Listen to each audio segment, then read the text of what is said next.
Lõpu on saanud TK StageTech e-autoralli Eesti meistrivõistluste teine etapp Rootsis ning kui päris Rootsi ralli on liikunud põhja poole Umeå linna, siis e-autorallis lumepuudus meid ei kimbuta ning saame jätkata rallit Värmlandi regioonis. Sellel korral jõuvahekordades eriti suuri muutusi ei nähtud, kuigi üles-alla liikujaid oli sellegipoolest. Alustades EMB1 klassiga võttis võidu seekord jällegi Siim Voort. Seekord küll mitte nii suure eduga kui eelmine kord, edestades just parekut 49 sekundiga. Ka punktikatsel saatis Siimu seekord edu, võttes sealt maksimaalselt 5 lisapunkti, mida ta Montes ei suutnud. Kes e-sporti lähemalt jälgivad, teavad ilmselt, et Siim Voort sõidab ka Virtual Best Racingu võistkonnas, mis osaleb ka WRC ametlikus e-spordisarjas. Eesti meistrivõistlustel aga on ta ilmselgelt näitamas domineerivat sõitu ning on võtnud tugeva liidripositsiooni punktitabelis. Kui rääkida autovariatsioonist EMB1 klassi top 10, siis mahtus sinna 1 Ford ning 3 Hyundai'd ehk siis enamus autodest olid Toyotad. Nüüd näeme pildis seda konkreetselt kiiremat Fordi, kelleks oli Oskar Orav. Ta saavutas 4. koha, olles sellega selgelt tugevaim Ford. Kui otsida järgmist Fordi tabelis, siis leiame seal alles 12. kohalt Kristen Kalev Lina näol. Punktitabelis tähendab see seda, et Oskar Orav hoiab tugevat 5. kohta, jagades punktiskoori Sten-Erik Lehtmetsaga 4. ning Jürgen Jürisaluga 6. kohal. Hetkel näeme pildis praeguse jõuvahekorra järgi kindlalt 2. kohta just Parekut, kes on suutnud 2. koha kindlustada juba 2 rallit järjest. Parek on mõlemal rallil näidanud head kiirust, kuid sellegipoolest ei ole tal õnnestunud midagi vastu panna praegusele esinumbrile Siim Voortile. Järgmisena näeme pildis Tanel Metsarit, kes võttis 7. koha ning oli sellega ühtlasi kiireim Hyundai masin. Punktikatseks oli teada-tuntud Karlstadi areeni publikukatse, kus ajad olid vägagi tihedad kõigi võistlejate vahel. Enamus osalejad suutis sõita võrreldes Siim Voorti ajaga 5 sekundi sisse, mis tähendas, et punktikatsel võisid särada ka nii-öelda outsiderid. Üheks selliseks outsideriks võib nimetada Kristen Kalev Lina, kes rallil tuli küll 12. kuid suutis sellegipoolest punktikatselt võtta 1 lisapunkti. Outsideriks ei saa aga kindlasti nimetada praegu pildis olevat sõitjat Martti Tormi, kes tuli rallil 3. ning saavutas sama positsiooni ka punktikatsel, teenides 3 lisapunkti. Esikümnest jäi veel mainimata 5. kohal Jürgen Jürisalu, 6. kohal Raido Külaots, 8. kohal Maarjo Kroonmäe, 9. Sten-Erik Lehtmets ja 10. Siim Nööv.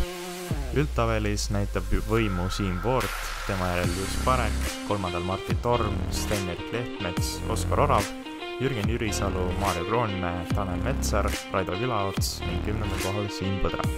Liikudes EMB2 klassi juurde, siis ka seal eesotsas eriti suuri muutusi ei toimunud. Ralli võitjaks tuli ka seekord, eelmine kord võidutsenud Anders Sinimäe Škoda Fabial, tema järel Karl Reinoja ning 3. kohal taas kord Kertin Käblik.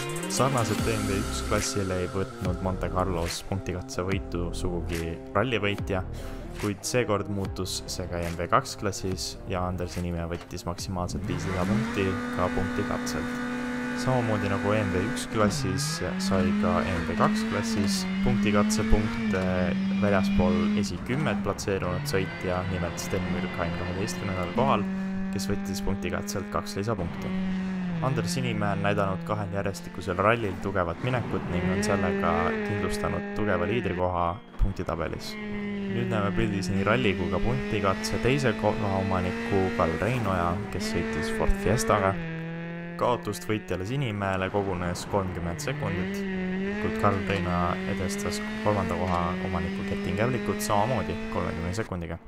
Kertin Kävliku näol on tegemist ühega vähestest Hyundai juhtidest, kes on suutnud ka 2 rallil järjest hoida sama positsiooni ehk siis 3. kohta. 2 järjestikusel rallil 3. kohad ning ka tugevad punktikatse esinemised tähendavad muidugi tugevat positsiooni punktitabelis, mis on samuti 3. koht 50 punktiga. Kaotus Karl Reinojale on 8 punkti, kuid lähim ohustaja selja tagant on järgmisena pildis olev Karl Christian Hansen Škoda Fabiaga. Ka Hansen on osa stabiilsest nelikust esiotsas, kes 2 rallil järjest võtsid täpselt samas järjestuses positsioonid. Neist tagapool toimus aga mitmesuguseid muutusi. Nimelt eelmise korra 5. koha omanik Silver Piirmets saavutas seekord 8. koha ning 5. koha võttis hoopis uustulnuk Theodor Tombach. Võtta esimesel rallil kohe 5. koht on kindlasti tugev avaldus ning jääb oodata, kas Tombachi tempo jätkub ka järgmistel rallidel. Esimesel etapil mitte osalemine tähendab aga suurt lööki punktitabelis ning see tähendab, et Tombach on hetkel 12. positsioonil. Ralli esi10 siis Sinimäe, Reinoja, Kävlik, Hansen, Tombach, Veede, Jansen, Piirmets, Priks ja Võrk. Punktikatse võitjaks Ander Sinimäe. Punktitabelis juhib endiselt Sinimäe, tema järel Reinoja, Kävlik, Hansen, Veede, Piirmets, Mürkhain, Muri, Priks ning Aaspalu. TK StageTech e-autoralli Eesti meistrivõistlused jätkuvad 11. märtsil Horvaatias.